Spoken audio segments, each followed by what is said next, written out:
Bonjour à vous, bonjour à tous les amis, les frères et sœurs de Radio Maria. Et nous sommes vraiment dans la joie parce que nous arrivons à- au bout de ces 31 catéchèses qui ont fait ce parcours de devenir chrétien. Et bon, j'aimerais bien dire ce n'est pas suffisant. C'est-à-dire que c'est un parcours, en effet, que nous fait vraiment vivre quelque chose de merveilleux, nous passionne, nous transforme, mais la catéchèse est simplement la voie par excellence pour la croissance, mais on ne termine jamais de devenir chrétien. Et aujourd'hui, en plus, on va prendre une dernière catéchèse sur la disciple exemple, la disciple plus haute dans la communion des saints, on pourrait dire. On va parler de la Vierge Marie qui à Radio Maria on aime bien. La Vierge Marie, exemple d'abord et mère des chrétiens. En effet, dans notre chemin des catéchèses pour devenir chrétien, nous pouvons la rencontrer. Il y avait le Concile Vatican II qui a mis à la fin, au chapitre 8 de la Lumen Gentium, la Bienheureuse Vierge Marie, et il nous dit quelque chose en citant Saint Paul aux Galates, quand vint la plénitude du temps, envoya son Fils né d'une femme. Il parle de Dieu pour faire de nous des fils adoptifs. Galates 4, 4, 5.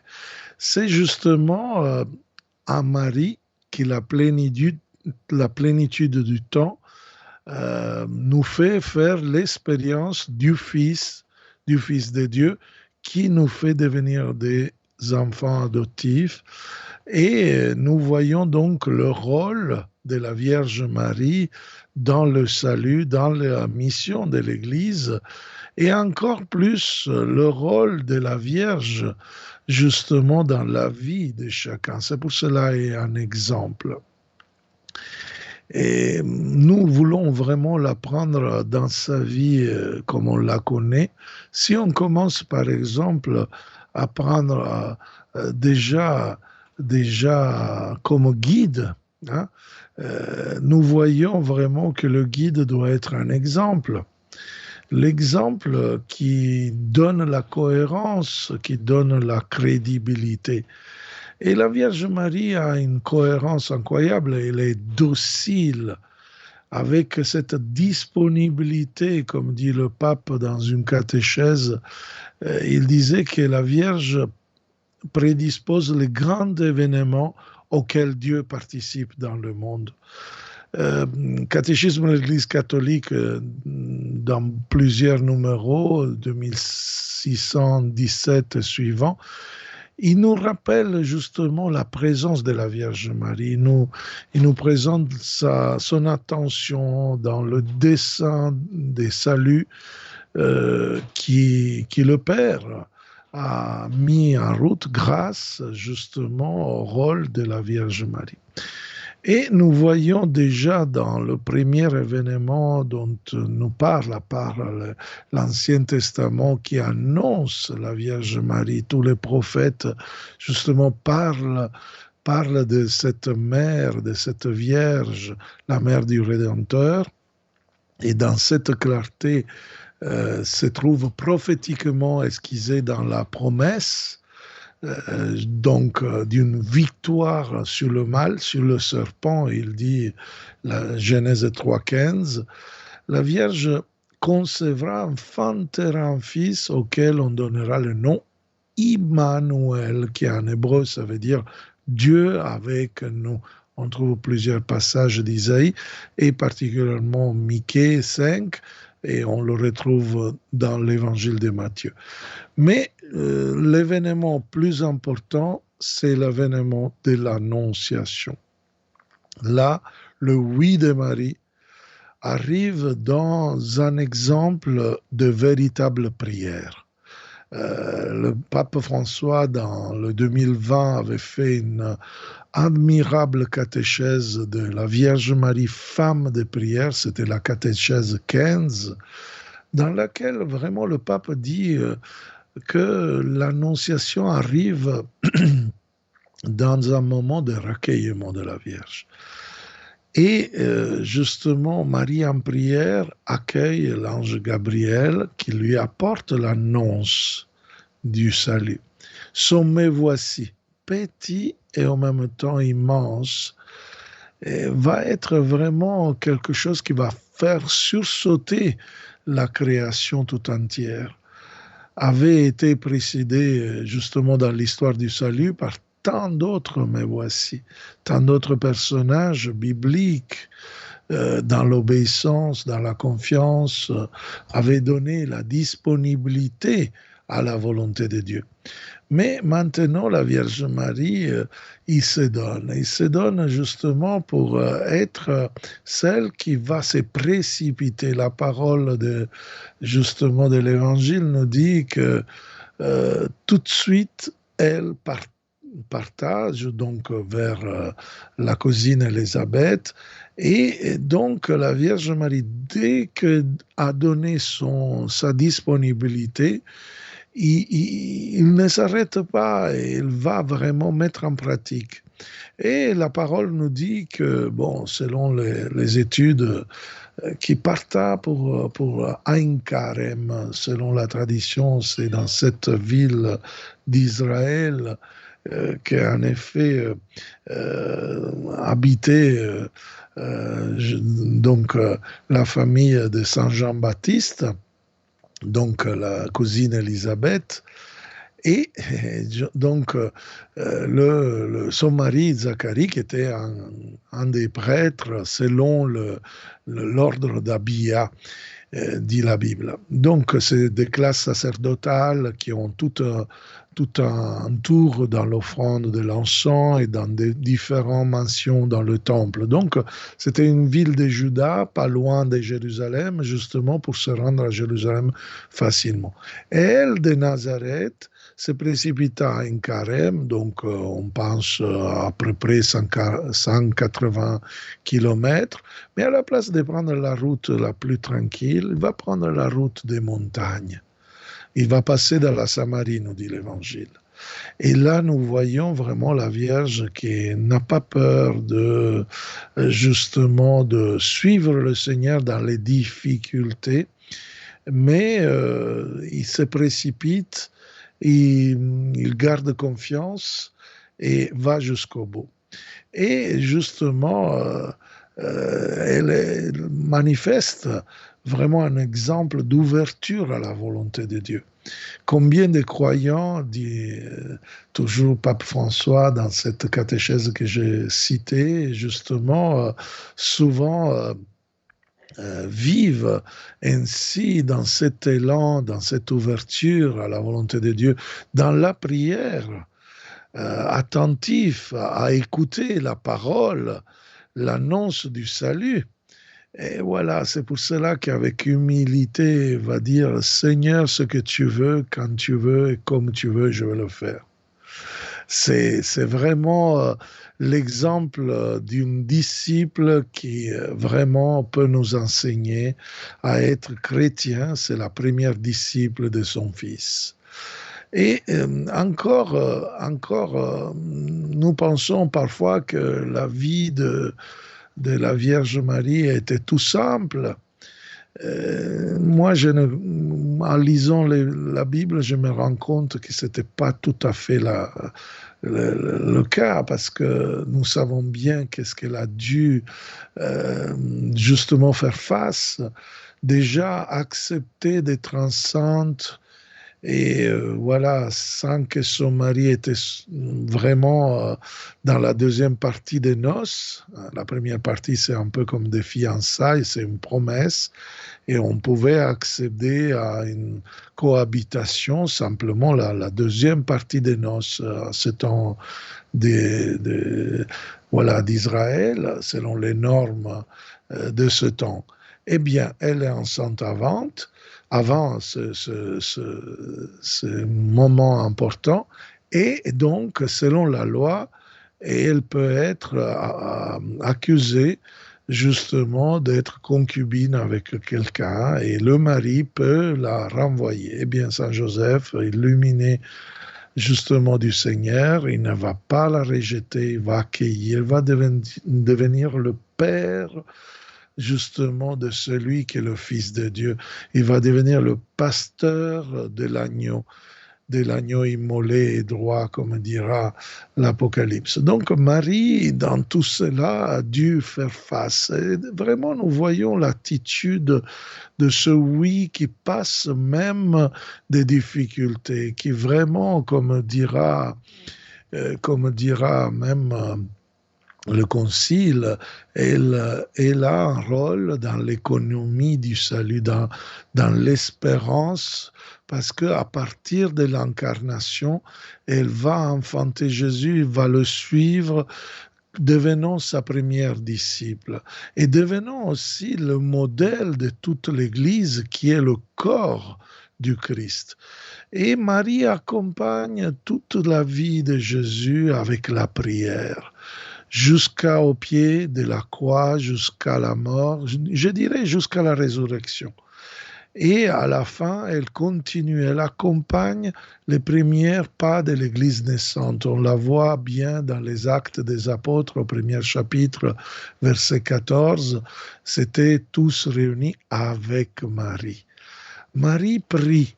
Et cette prière de la Vierge Marie est une prière puissante. On le voit encore dans tous les sanctuaires mariales, dans tous les lieux d'apparition de la Vierge, à Medjugorje et d'autres lieux, où la Vierge Marie vraiment nous aide à transformer la tristesse, à transformer tout moment de difficulté en quelque chose de très, très, très, très paisible, jusqu'à rencontrer le Père et ses promesses. Elle n'abandonne jamais ni Dieu, ni sa volonté, ni chacun de nous qui est confié à sa prière. Et donc, c'est justement un exemple de tout disciple. Et cela met ensemble beaucoup d'églises, par exemple, même des églises qui ne font pas le chapelet, comme l'église protestante. Martin Luther, il disait que la Vierge Marie est la plus importante des disciples parce qu'en effet, elle a vécu tout un cheminement de sainteté. Les orthodoxes l'appellent la toute sainte. Celle qui, en effet, avec son cheminement, sa discipline, a suivi Jésus réellement et avec toutes ses forces, avec toute sa vie jusqu'au bout. Et le catéchisme de l'Église catholique, au numéro 2617, nous dit « Dans la foi de son humble servante, le don de Dieu, c'est-à-dire l'Esprit Saint, trouve l'accueil qu'il attendait depuis le commencement des temps. C'est grâce à Marie qu'il peut y avoir une nouvelle alliance. C'est grâce à cette fille de Sion que finalement la nouvelle Ève, qui peut commencer toute une série de disciples qui finalement ne feront pas, c'est-à-dire la suite du Christ à partir simplement de leur incohérence, mais grâce vraiment à cet accueil immaculé. Et voilà pourquoi, comme catholiques, dans l'Église catholique, nous avons le dogme de l'Immaculée Conception, parce qu'en elle, le péché n'a pas pris. Et donc, Marie, en effet, elle est la créature parfaite pour nous donner le Fils de Dieu. Et chez la Vierge Marie, l'intuition vraiment de la volonté de Dieu est vraiment quelque chose on le voit dans sa vie de tous les jours. Et voilà que Luc 2, 19, il va dire « Marie, elle conservait avec soin tous ses souvenirs et les méditait dans son cœur ». Littéralement, Luc parle avec un terme grec, syumbalousa. Elle mettait ensemble les paroles qui regardaient Jésus. Les paroles, ça veut dire qu'elle était la première à croire à toutes les paroles qui regardaient Jésus. Et donc, elle accueillait les paroles et les voyait comme une œuvre, la davar. La parole, c'est-à-dire qui sort de la bouche de Dieu, ne revient pas sans porter du fruit, comme il dira le prophète. Donc, voilà pourquoi elle est un exemple. Mais j'ai rajouté dans le titre de cette émission qu'elle est mère. Alors, je voudrais dire à tout le monde que si vous voulez intervenir, d'appeler 04 94 209 109 avec un témoignage, des questions. Et on va faire une pause dans quelques instants. Mais la Vierge Marie, je disais, c'est aussi une mère. Mère des chrétiens, certainement, parce qu'elle est devenue chrétienne. C'est la première disciple de son fils. Et elle est devenue justement mère de l'Église parce qu'elle était là. Le corps de l'Église, justement l'Église, elle est mère pour ce titre que les conciles nous ont livré. Et justement, elle est mère aussi de l'espérance. Comme disait le pape François dans le 2017, dans une catéchèse à l'audience générale, 10 mai 2017. Vraiment, elle est mère de l'espérance, c'est-à-dire que nous aide à enfanter le Christ dans notre vie, et c'est cela qui nous permet l'histoire du salut. Dans l'Évangile, nous voyons que, voilà, elle ne se livre pas au drame, et complètement son atmosphère. Et donc, nous voyons que le oui, qui est vraiment un symbole d'obéissance, devient un symbole de bénédiction, devient un symbole de réalisation des promesses de Dieu. Et cette disposition de la Vierge Marie laisse apparaître quelque chose de très profond de Marie, dit le pape, sa psychologie.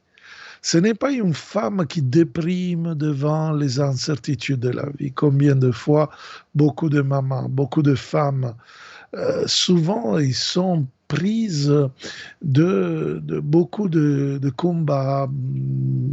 Nous voyons beaucoup de féminicides, beaucoup de choses vraiment terribles que nous lisons dans les journaux. Parfois les difficultés de la vie. Et nous voyons aujourd'hui justement la femme, sa dignité, elle est au travail, il revient au foyer, il cherche d'être présent, mais souvent je rencontre des femmes qui en effet parfois ils sont fatigués. Alors la Vierge Marie, c'est celle qui va nous donner de l'espérance. Pourquoi? Parce que c'est la mère qui, devant les incertitudes de la vie, devant les problèmes, il va nous donner la voie. Il va nous donner vraiment l'ouverture à quelque chose qui, en effet, est là, mais qui nous donne justement comme quelque chose qui nous pousse, comme quelque chose qui est un moteur de notre vie. En effet, c'est la femme qui vient à nous donner une écoute plus profonde, une calme, une paix. C'est la reine de la paix. C'est la mère, en effet, que nous rend heureux même quand nous semble que tout va très mal. Et les tragédies qui parfois on peut avoir, je ne voudrais pas exagérer, mais bon, ma vie de prêtre parfois est très sollicitée par des petites tragédies, petits drames, auxquels parfois comme pauvre disciple, comme pauvre prêtre, je n'arrive pas à donner des réponses, mais grâce à des images comme la Vierge Marie, je peux donner de l'espérance, de l'espoir. Elle était debout, nous dit l'hymne, au pied de la croix, presque on pourrait dire clouée avec le Fils au pied de la croix. Elle ne bougeait pas. Elle savait qu'elle allait ressusciter, mais sa chair était en train de combattre, était en train de s'attacher encore plus. Pourquoi? Pour donner sens à la souffrance, pour faire vraiment éclater la gloire dans la souffrance. Et alors, voilà.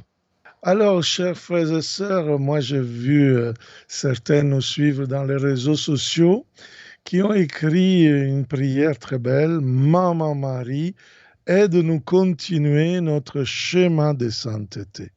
En effet, l'exemple et la mère est là pour nous dire qu'elle est comme nous.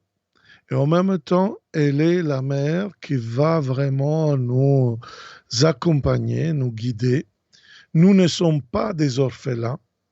Nous avons une mère au ciel. Nous avons vraiment cette sainte mère de Dieu afin qu'elle puisse nous enseigner la vertu de progrédir, de croître justement dans la sainteté. Mais ce mot sainteté, il faut le décliner.